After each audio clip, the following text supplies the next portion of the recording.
Voyons à présent dans cette partie tout ce qui concerne les moyens de paiement. On va se rendre sur le plugin AliDropship. On clique dessus, on va dans Paramètres, Général, Paramètres de devise. Donc la devise par défaut, ce sont les dollars US. Donc suivant le pays dans lequel vous vous trouvez, vous allez mettre par défaut votre devise principale. Si vous êtes en Europe, vous allez mettre l'euro. Si vous êtes en Suisse, les francs suisses. Au Canada, les dollars canadiens, etc. Donc on va faire ça en direct. Là, on va mettre les euros. Voilà. Ensuite, vous pouvez rajouter des devises supplémentaires. Alors déjà, je vais sauvegarder. Donc il y a le taux de change automatique qui est basé sur Yahoo Finance. Tac tac. On va rajouter d'autres devises. Donc, comme je le disais, le dollar canadien.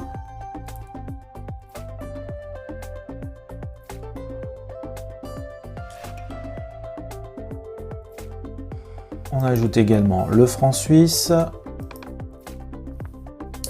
Et ici, vous pouvez cocher devise de la localisation. Donc ça va activer la devise en fonction de la localisation de votre client. Donc ça, ça peut être très intéressant, surtout si vous vendez à l'étranger. On va continuer ici. Alors, juste sauvegarder. Voilà. Le pricing. Alors, pour vos centimes, pour que vos tarifs soient cohérents, vous pouvez paramétrer un chiffre après la virgule. Donc moi je vais mettre par exemple virgule 99. Ici pour vos tarifs par rapport à vos marges, vous pouvez mettre par défaut un prix en x2, x3 ou x4.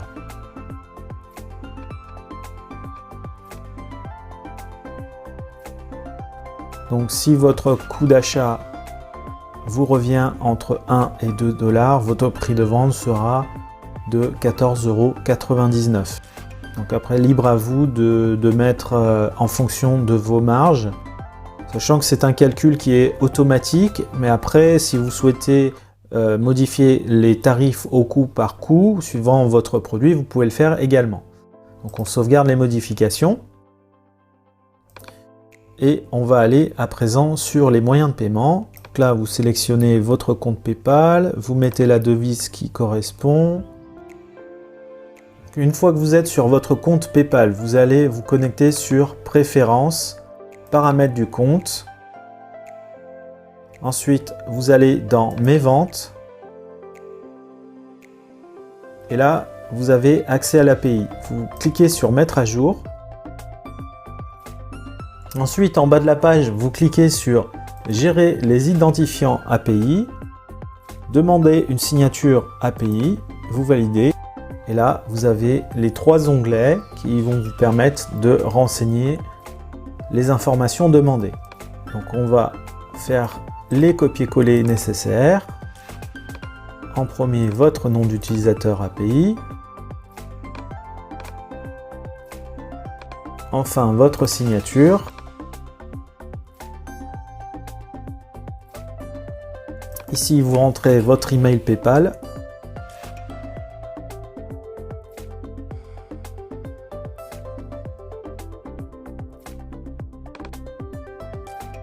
Le nom de votre magasin.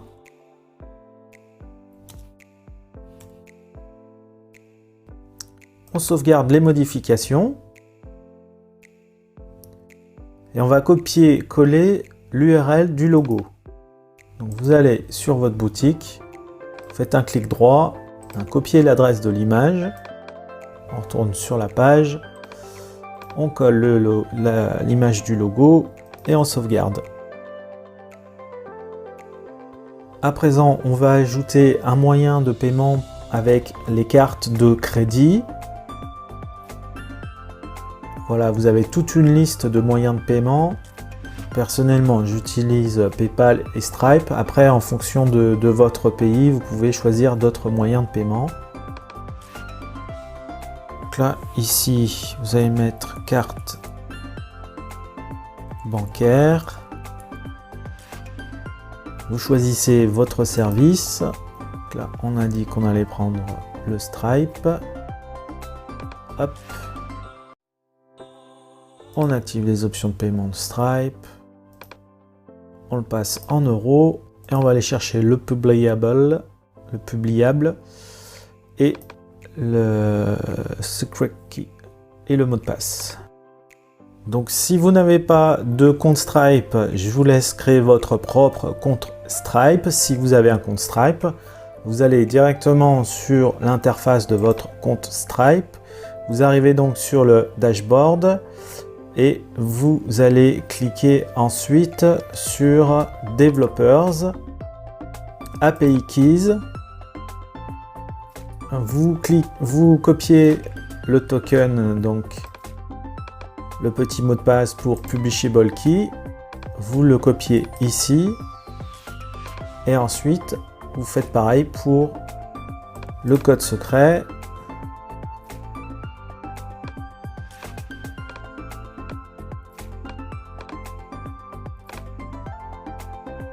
On copie et on colle, on sauvegarde.